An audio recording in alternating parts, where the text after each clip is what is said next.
करते हैं मुस्कान आप? सर मैं रेडियोलॉजी कर चुकी हूँ, मास्टर्स की प्रिपरेशन कर वेरी गुड। तो मुस्कान कुछ क्वेश्चंस पूछने हैं हमको आपसे। तो ओके। आपने जैसे आईआईएफएम के बारे में कैसे कहाँ से सुना था? सर ऑनलाइन देखा था। ओके, और आपको एक्चुअली मुझे समझ में नहीं आ रहा था मैं कौन सी अकेडमी से एनाबॉलिक्स करूँ, तो मैंने टॉप 10 में देखा था, तो टॉप 10 में आपकी अकेडमी थी, तो ओके इसलिए मैंने उसे प्रेफ़र किया। ओके। और मुस्कान आपको क्या एक्सपेक्टेशन थी कोर्स करते टाइम, आपको क्या लगा कि क्या मिलना चाहिए? सर एक्चुअली जितना भी मैंने कोर्सेज़ अभी लास्ट टाइम मैंने जीएसबी से कोर्सेज़ किए थे, राइट? ओके तो जीएसबी में इतना कुछ मुझे एफर्ट्स लगे नहीं थे क्योंकि मेरा बैकग्राउंड ही मेडिकल है, तो ईज़िली कोर्सेज़ हो गए थे और एनाबॉलिक्स के बारे में मैंने कभी पढ़ा नहीं था। जानती थी ये सॉल्ट्स होते हैं लेकिन ये वर्क कैसे करते हैं ये नहीं पता था।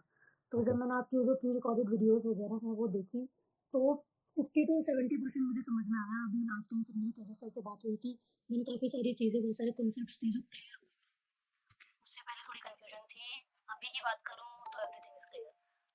तो जो हमने लाइव क्लासेस का फीचर किया है वो आपने देखी? लाइव क्लासेस आपको हाँ कैसी जी लगी? सर, मैंने देखा वो, इवन मैंने जॉइन भी किए काफ़ी सारी क्लासेस।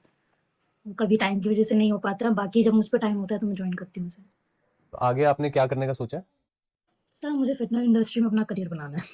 अच्छा, तो इस अब लाइन ये था कि मैं मेडिकल नहीं छोड़ सकती हूँ, मैं मेडिकल को छोड़ देती हूँ तो मुझसे कुछ हो नहीं सकता, अगर मैं मेडिकल के अलावा कुछ और चूज़ करूँ। मैं सिर्फ़ ट्रेनिंग करती तो वो भी मुझसे नहीं होता, इसलिए मुझे लगा कि नॉलेज गैदर करनी चाहिए। स्पोर्ट्स में भी मेडिकल है, सारी चीज़ें एक-दूसरे से रिलेट करती हैं, तो क्यों ना स्पोर्ट्स में कुछ किया जाए, इसलिए मैंने ये चूज़ किया। मुझे 5 इयर्स हो चुके हैं स्पोर्ट्स में। ओके। हाँ जी। और अगर आपको 0 टू 10 रेटिंग देना हो तो आप कितना रेटिंग देना पसंद करोगे? तो अकेडमी को हाँ जी। 10 आउट ऑफ 10 मेरे लिए तो बेस्ट है, क्योंकि मुझे एक मेंटर चाहिए था, उन्होंने बहुत अच्छे से गाइड किया। उन्होंने ये भी बोला कि फर्दर अगर आपको ज़रूरत पड़ती है तो आप बोल सकते हो, कॉल अरेंज हो जाएगी, आपके जो भी डाउट्स हैं, कैसे भी किसी भी चीज़ से रिलेट कर सकते हैं वो डाउट्स, तो वो मेरे क्लियर कर देंगे। तो तेजस सर की वजह से तो 10 आउट ऑफ 10। और आप अपने फ्रेंड्स को रेफर करते हैं क्या? तो मैंने किया था, कुर्बान जी से बात भी हुई थी। मेरे एक जिम ओनर थे, उन्होंने एनाबॉलिक्स के लिए बात की थी, शायद उन्होंने जॉइन भी कर लिया। अच्छा। हाँ जी। मुझसे कोई भी पूछता है तो मैं आपकी अकेडमी ही बोलती हूँ कि नहीं भई, अगर एनाबॉलिक्स करने हैं तो वहाँ से करो।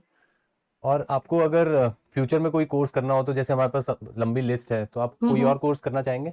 हाँ सर, कोशिश तो करने हैं, लेकिन अभी तक मैंने लिस्ट चेकआउट नहीं की है क्योंकि टाइम ही नहीं मिला देखने का। ओके। हाँ, तो वैसे मुझे पता है, कुर्बान जी ने बताए थे कि मैम बहुत सारे कोर्सेज़ हैं, कॉम्बोज़ में बहुत सारे ऑफ़र्स आते हैं, तो कभी भी अगर आपको करना हो तो आप मुझसे बात करना। जैसे ही ये खत्म होगा, मुझे कोर्सेज़ करने हैं, तो मैं करूँगी आपकी अकेडमी से ही करूँगी।